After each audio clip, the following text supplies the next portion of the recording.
Pipila ka mga school building sa Cagayan de Oro City ang nakitaan og mga liki human sa magnitude 7.4 nga linog. Rason nga temporaryong gispende sa lokal nga kagamhanan ang klase sa mga pampublikong tulungaan alang sa inspeksyon. Ani ang report. Human nga maigo ang magnitude 7.4 sa Hinatuan, Surigao del Sur nga nakaapekto sab sa dagkadayang lugar sa Mindanao. Gisundan pa sa mga sunod-sunod nga aftershocks. Nakitaan og nagkadayang crack o liki ang mga school building sa Cagayan de Oro City. Usa na niini ang Cagayan de Oro City National High School, Junior High School campus sa Barangay Nazareth. Kining usa ka classroom, kita gyud ang pag-crack sa poste. Kita sab ang mga hairline crack sa mga poste sa hallways. Ingon man ang mga crack sa hagdanan, rason nga gibabaga na kini sa school management tungod sa risgo nga hatod. Muabot ngadto sa napulo ka classroom sa City High, Junior High campus ang nakitaan og liki. Nikandak kita og room to room inspection, entire building, i-check yun nato unsa iyang status ug diin ka na atong mga nakita nga aduna gyud no.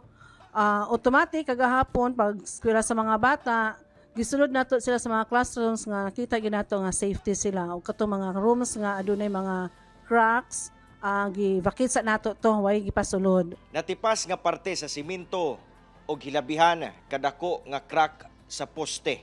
Ingon ane ang atong nakita dinhi sa ikaduhang andana diriya sa SPA building sa Cagayan de Oro City National High School. Kini resulta sa sagunson nga linog nga nasinati dinhi sa lugar. Rason nga nagdeklara ang mayor sa syudad nga undangon usa ang pagtungha sa mga estudyante aron masuta ang structural integrity sa mga school building dinhi sa syudad. Sa maong executive order ni Mayor Rolando Uy, duha ka adlaw ang gideklarang walay klase gikan December 5 ug 6 kini alang sa post-earthquake damage assessment. Sigon sa LGU, anaa sa 8 ka mga inspection teams ang gipakatag sa syudad nga musuta sa mga school building, public ug private elementary ug secondary schools.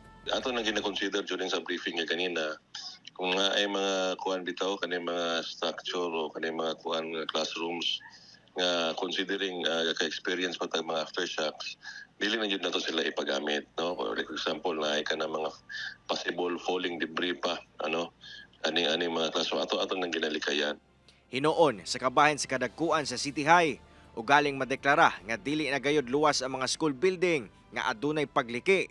Paningkamutan kuno nila nga dili kini mahimong babag sa pagtuon sa mga estudyante. Mapangitaan nato na og paagi ma'am kay ang ato ang eskwelahan ubay-ubay man pod ang ato mga classrooms gani kagahapon kung kaya pa nato nga i-fuse ang duha ka section gihimo na nato na para ang uban po nga mga bata makasulod gid pod og klaro nga classrooms. Kauban si Jaybert Pairat sa kamera.